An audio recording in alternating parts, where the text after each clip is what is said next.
Jessica burst into the dressing room backstage, startling several of the girls who worked the next set. She plopped down on the stool in front of her mirror, pulled the silk scarf from her neck, and lowered her face into her hands. Of all the strip clubs in the world, Sed had to show up in hers. "Don't let him get to you. You're over him, remember?" Someone dropped a rope around her shoulders. She glanced up at Beth's cousin, Agatha, the black-haired dominatrix who worked the South Stage. "You okay, kitten?" Jessica nodded and wiped a stray tear with the back of her hand. "Yeah, I just didn't expect to see a man from my past, that's all." "That guy who pulled you off stage?"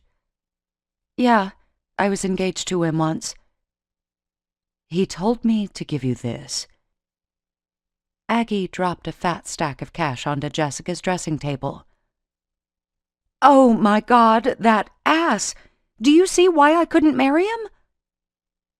She looked up at Aggie, beseeching her for understanding. No, actually I don't. The guy is hotter than Phoenix in July. Absolutely gorgeous.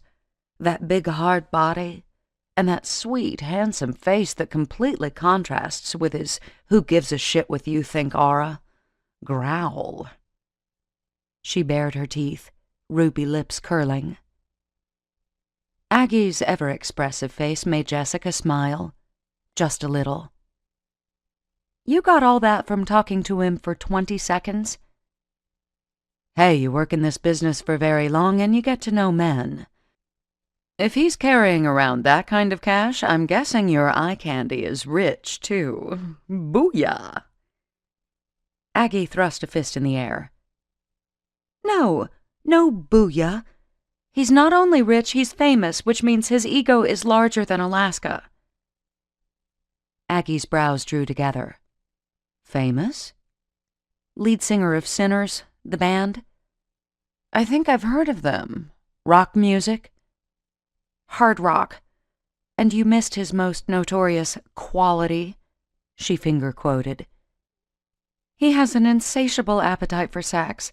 You can't get him out of bed long enough to have a decent conversation with him. Aggie laughed, blue eyes twinkling. I'm liking him more and more, doll. You're welcome to him. Aggie's eyes wandered toward the ceiling as her expression turned thoughtful. I don't think he'd be fun to dominate. I would probably just tick him off. I'm sure. Jessica's gaze moved to the dressing table and the thousands of dollars sitting on its surface, mocking her. It would take her weeks to earn that kind of money, and Sed just tossed it around like it was a pittance. To him it was. The bastard, flaunting his wealth, thinking it made him superior.